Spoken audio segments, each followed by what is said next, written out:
नमस्कार। हम RBSC syllabus कक्षा 9 की हिंदी की बुक प्रबोधिनी पढ़ रहे हैं और इसमें हम पद्य भाग पढ़ रहे थे और आज है हमारा पाठ 2। सूरदास कवि परिचय। जन्म 1478, मृत्यु 1663 ईस्वी। भक्ति काव्य परंपरा में कृष्णोपासक कवियों में अग्रगण्य महाकवि सूरदास का जन्म दिल्ली के निकट सीही ग्राम में हुआ था। बचपन से ही विरक्त होकर सूरदास मथुरा के निकट गऊ घाट पर रहने लगे। वहीं महाप्रभु वल्लभाचार्य द्वारा इन्हें वल्लभ संप्रदाय में दीक्षित किया गया। महाप्रभु के पुत्र द्वारा स्थापित अष्टछाप में सूरदास जी को प्रमुख स्थान प्राप्त था। सूरदास के जन्मांत या बाद में अंधे होने पर मतैक्य नहीं है। सूरदास ने वात्सल्य श्रृंगार और भक्ति विषयक काव्य रचना की है। वात्सल्य का जैसा चित्रण सूरदास जी ने किया है वैसा विश्व साहित्य में नहीं हुआ, कहना अतिशयोक्ति नहीं होगी। इसलिए सूरदास को वात्सल्य सम्राट कहा जाता है। सूर ने प्रेम और सौंदर्य का प्रभावशाली वर्णन किया है। श्रृंगार के संयोग और वियोग का सर्वांग वर्णन सूर काव्य में उपलब्ध है। भक्त कवियों में सूरदास का बहुत ऊंचा स्थान है। सूर काव्य कला में मानवीय भावों का सहज रूप उस स्तर तक उठा है जहाँ से वह लोक और परलोक प्रतिबिंबित होता है। यह सूरदास की लोकप्रियता और महत्ता का ही प्रमाण है कि सूरदास नाम किसी भी अंधे भक्त गायक के लिए रूढ़ सा हो गया है। सूरसागर के पदों में अनेक रागिनियों का प्रयोग हुआ है। इसी कारण सूर के पद संगीतकारों में भी लोकप्रिय हैं। कृतियाँ। सूरदास जी की प्रमुख कृतियाँ हैं सूरसागर, साहित्य लहरी, सूर सारावली। पाठ परिचय। भक्त कवि सूरदास के सूरसागर से संकलित इन पदों में श्री कृष्ण की बाल लीला, बाल क्रीड़ा, माता का दुलार, गौचारण आदि का स्वाभाविक चित्रण किया गया है।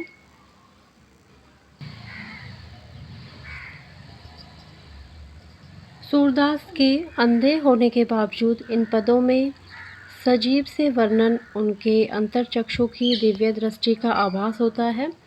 माता जसोदा द्वारा श्री कृष्ण की बाल लीला का आनंद उठाते हुए सुलाने की क्रिया एवं हाव भाव की शाब्दिक अभिव्यंजना और अपनी प्रतिछाया को पकड़ते हुए बालकृष्ण गौचारण के समय साथियों के उल्हाने से व्यथित हो गौचारण से मना करने का सूरदास ने पूर्ण मनोयोग से वर्णन किया है।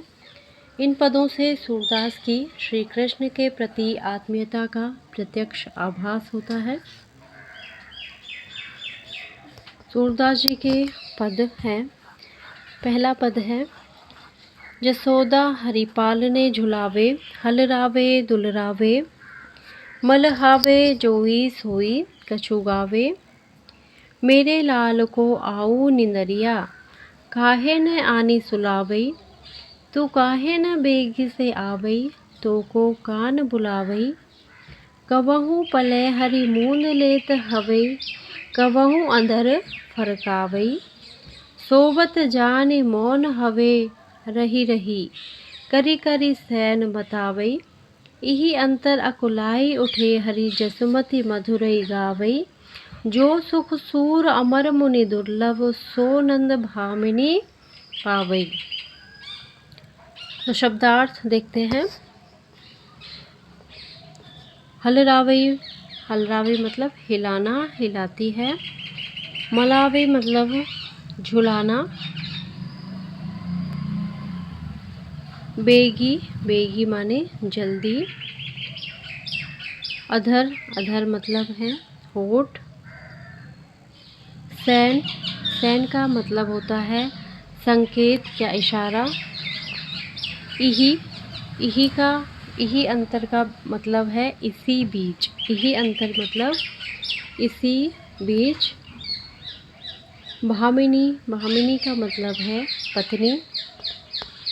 तो यहाँ पे सूरदास जी बालक कृष्ण को माता यशोदा के द्वारा सुलाने का प्रयास करने का वर्णन कर रहे हैं।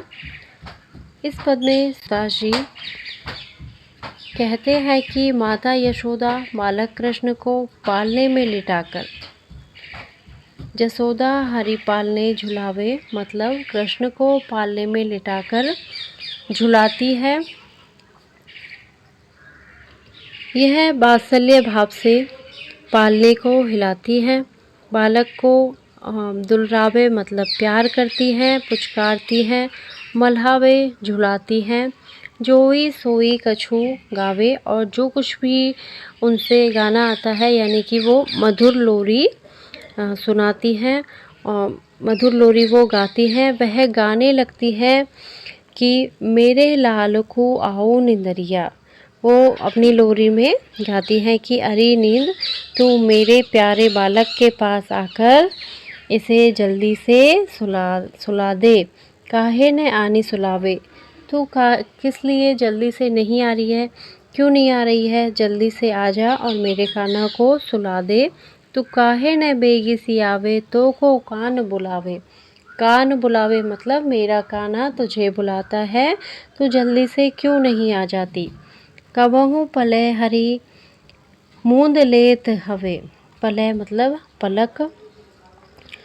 तो कान्हा जी कृष्ण क्या करते हैं कि कभी तो अपनी पलकें मूंद लेते हैं और कबहू अधर फरकावे, और क्या करते हैं कभी अपने होठ फड़काने लगते हैं। सोबत जानी मौन हवे रही रही, करी करी सहन बतावे। तो माता यशोदा जब ये जानती है कि बालक अब सो गया है तो वह बार बार सभी को इशारा करती है, इसलिए इशारा करती है कि अब चुप रहना, बोलना मत। तो वो सभी को इशारों में चुप रहने के लिए कहती हैं। यही अंतर अकुलाई उठे हरि जसुमती मधुरई गावे। इसी बीच यानी कि कुछ क्षणों के अंतर में ही बालक कृष्ण अकुलाकर जाग जाते हैं। तो माता यशोदा फिर मधुर लोरी गाने लगती है। जो सुख सूर अमर मुनि दुर्लभ, सो नंद भामिनी पावे। भामिनी का मतलब होता है पत्नी, नंद भामिनी का मतलब यशोदा यानी कि नंद की पत्नी। यहाँ पे सूरदास जी कहते हैं कि जो सुख देवताओं एवं ऋषियों को भी दुर्लभ है, क्योंकि ऋषि और देवता तपस्या करते रहते हैं कि भगवान हमें दर्शन दे, लेकिन यहाँ तो नंद जी की पत्नी यानी कि यशोदा को तो उन्हें सुलाने का सुख सहज रूप में ही प्राप्त हो रहा है, जो कि देवताओं और ऋषियों के लिए दुर्लभ है। तो यहाँ पे सूरदास जी ने माता की वत्सलता का सुंदर चित्रण किया है और प्रभु भक्ति का ऐसा सुख देवताओं एवं मुनियों के लिए दुर्लभ बताकर यशोदा के भाग्य की सराहना सूरदास जी के द्वारा की गई है। अगला पद है, किलंकत कान घुटु रुविनी आवत, मणि में कनक नंद के आंगन, बिंब पकड़िवे धावत, कबहु निरखी आपो छाय को, पकरन को चित चाहत, किलक हसत राजत द्वै दतियाँ, पुनि पुनि तिहि अवगाहत, कनक भूमि पर कर पग छाया, यह उपमा एक राजत, प्रतिकरी प्रतिपद प्रतिमनि वसुधा, कमल बैठ की साजत।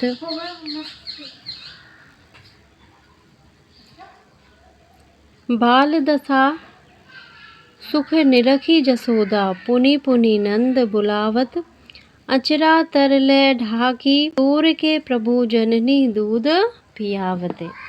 तो शब्दार्थ देखते हैं। किलंकत, किलंकत का मतलब होता है किलकारी का स्वर। बच्चा किलकारी लेता है तो वो उस किलकारी का स्वर। मणि में का अर्थ है मणियों से युक्त, कनक मतलब सोना स्वर्ण।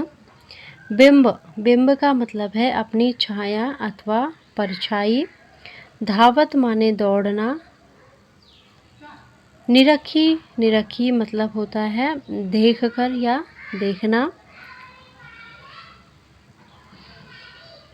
राजत, राजत का मतलब है शोभित।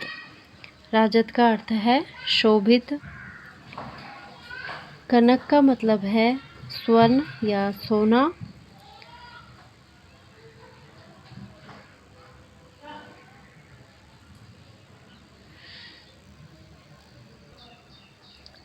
कर, पग।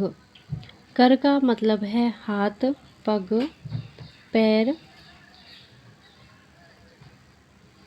साजत मतलब शोभित होना। निरखी मतलब देखना।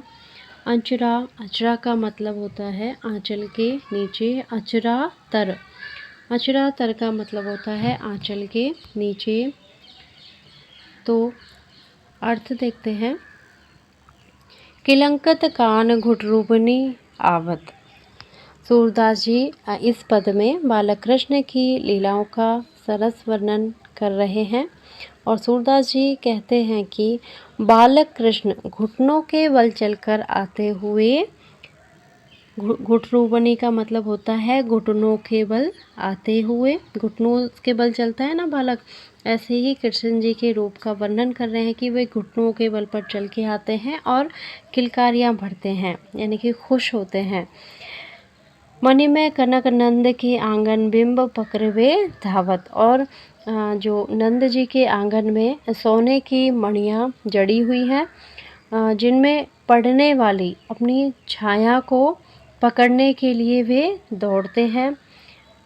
मणि में कनक नंद के आंगन, यानी कि नंद के आंगन में मणि और स्वर्ण से वो जड़ा हुआ है। तो वहाँ पे जब कृष्ण जी घुटमन चलते हुए आते हैं तो उनकी छाया उन्हें दिखती है, तो वो उस छाया को पकड़ने के लिए इधर उधर दौड़ते हैं। कबहू निरखी आप छाया को, कभी तो वो अपनी छाया को देखते हैं। पकड़न को चितचाहत, फिर उसे पकड़ने के लिए दौड़ने लगते हैं, पकड़ने की इच्छा करते हैं, प्रयास करते हैं। किलक हसत राजत द्वैदतियाँ। और जब वे किलकारी भरते हुए हंसते हैं तो द्वैदती, यानी कि उनके जो अभी अभी नए नए दांत आए हैं वो दांत उनके दिखने लगते हैं। पुनि पुनि तिहि अवगाहत, और वो बहुत ही सुंदर लगते हैं और वे बार बार वहीं मणिमय आंगन में और एकाग्रचित होकर के अपनी परछाई देखने लगते हैं। कनक भूमि कर, कर पग छाया यह उपमा एक राजत। तो जो सोने का जो आंगन है, सोने के धरातल पर उनके हाथ पैरों की जो छाया पड़ती है, कर पग छाया मतलब हाथ पैरों की जो छाया पड़ती है, उसके लिए एक उपमा उपयुक्त प्रतीत होती है। अब यहाँ पे उपमा दे रहे हैं सूरदास जी। प्रति करी प्रति पद प्रति मणि वसुधा कमल बैठकी साजत। ऐसा लगता है कि मानो धरती ने, वसुधा मतलब धरती, तो धरती ने प्रत्येक पग के लिए प्रत्येक मणि में एक एक कमल का आसन सजा दिया हो। प्रति करी प्रति पद प्रति मणि वसुधा कमल बैठकी साजत। सूरदास जी ने कितनी अच्छी लाइन लिखी है, कैसी उपमा दी है कि ऐसा लगता है कि जो पृथ्वी है उसने क्या किया कि जो प्रति करी प्रत्येक जो मणि है ना उसको कमल के जैसे बना दिया है, जैसे कमल का आसन सजा दिया है। प्रत्येक मणि में एक एक कमल का आसन सजा दिया है। बाल दशा सुख निरखी जसोदा पुनि पुनि नंद बुलावत। माता यशोदा को बालक कृष्ण की उस मनोरम दशा को देखकर जो सुख प्राप्त होता है, उससे प्रसन्न होकर वह बार बार नंद बाबा को बुलाती हैं। अचरा तरल ढाकी सूर्य के प्रभु जननी दूध पियावती। सूरदास जी कहते हैं कि फिर यशोदा प्रभु बालक कृष्ण को अपने आंचल से ढककर दूध पिलाने लगती है, यानी कि अपनी गोद में ले लेती है और उन्हें दूध पिलाने लगती है। तो यहाँ पे सूरदास जी ने जब बच्चा चलना सीखता है लगभग 7-8 महीने या 8 से 10 महीने के बीच में, तो उस महीने के बालक की चेष्टाओं का और माता की प्रसन्नता तथा प्रतिक्रिया का और अंत में आंचल से ढककर दूध पिलाने का स्वाभाविक वर्णन किया है। अगला पद है, मैया हो न चरे हो गाई, सिगरे ग्वाल घिरावत मोसो मेरे पाई पिराई, जो न पत्याही पूछ बलदाही अपनी सोह दिवाई, यह सुनी माई जसोदा ग्वालिनी गारी देत रिसाई, मैं पठवती अपने लरिका को आवई मन बहराई, सूर श्याम मेरो अति बालक मारत ताही रिगाई। तो यहाँ पे शब्दार्थ देखते हैं पहले। हो मतलब मैं, मैया हो मतलब कि होता है मैं। सिगरे, सिगरे का मतलब होता है सारे ग्वाल, सिगरे ग्वाल मतलब सारे ग्वाल। घिरावत मतलब घेर लेते हैं, घिरावत माने इकट्ठा कर लेते हैं या घेर लेते हैं। पिराई, पिराई का मतलब होता है पीड़ा, पीड़ा मतलब दर्द। पिराई का मतलब होता है कष्ट, पीड़ा होना या दर्द होना। पत्याही, पत्याही का मतलब है विश्वास। बलदाहुई, बलदाहुई मतलब बलराम जी। अपनी सोहो, सोहो का मतलब होता है कसम, सौगंध, कसम या सौगंध। रिसाई, रिसाई का मतलब होता है क्रोध या गुस्सा, रिसाई का मतलब होता है क्रोध या गुस्सा। लड़िका मतलब होता है यहाँ पे अपना बालक या अपना लड़का। बहराई, बहराई का अर्थ है बहलाकर। ताही, ताही का मतलब होता है उसे। तो अर्थ देखते हैं अब। ये यहाँ पे जो सूरदास जी का पद है ये गौचारण से संबंधित पद है, यानी कि जब कृष्ण जी अपने ग्वालवाल सखाओं के साथ गौ चराने जाते थे तो उस संबंध में, उस प्रसंग में ये पद यहाँ पे दिया गया है। इसमें कृष्ण द्वारा ग्वालों की शिकायत करने का और उससे माता यशोदा के रोष का वर्णन किया गया है। सूरदास जी यहाँ कहते हैं कि जो किशोरावस्था में कृष्ण जी होते हैं इस टाइम और वो गाय चराने के लिए जाते हैं, तो सूरदास जी कहते हैं कि जो कृष्ण है वो अपनी माता यशोदा से आकर कहते हैं कि मैया हो न चरे हो गाई, हो मतलब मैं, मैया मैं अब गाय चराने नहीं जाऊंगा। सिगरे ग्वाल घिरावत मोसो मेरे पाई पिराई, क्योंकि वन में सारे ग्वाले, सिगरे ग्वाल मतलब सारे ग्वाले या फिर मेरे जो साथी हैं सारे, वो सारे गोपाल यानी कि सारे ग्वाले मुझसे अपनी गाय घिरवाते हैं। घिरावत मोसो यानी कि मुझसे ही घिरवाते हैं, खुद तो कुछ करते नहीं, मुझसे ही उनको इकट्ठा करने के लिए कहते हैं। मेरे पाई पिराई, और इस कारण मेरे पैरों में बहुत दर्द हो रहा है। पिराई मतलब दर्द या पीड़ा हो रही है।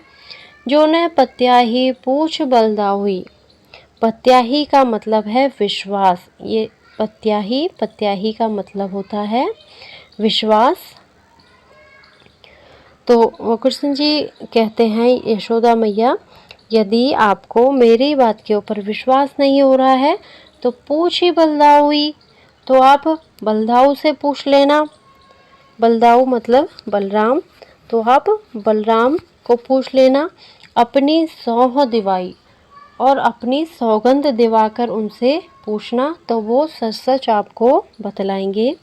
यह सुनी माई जसोदा ग्वालिनी गारी देत रिसाई, तो अपने बालक कृष्ण के ये वचन सुनकर माता यशोदा क्रोध में आकर उन सभी ग्वालों को गाली देती हैं और कहती हैं, रिसाई का मतलब है क्रोध और गारी, गारी का मतलब है गाली देती हैं।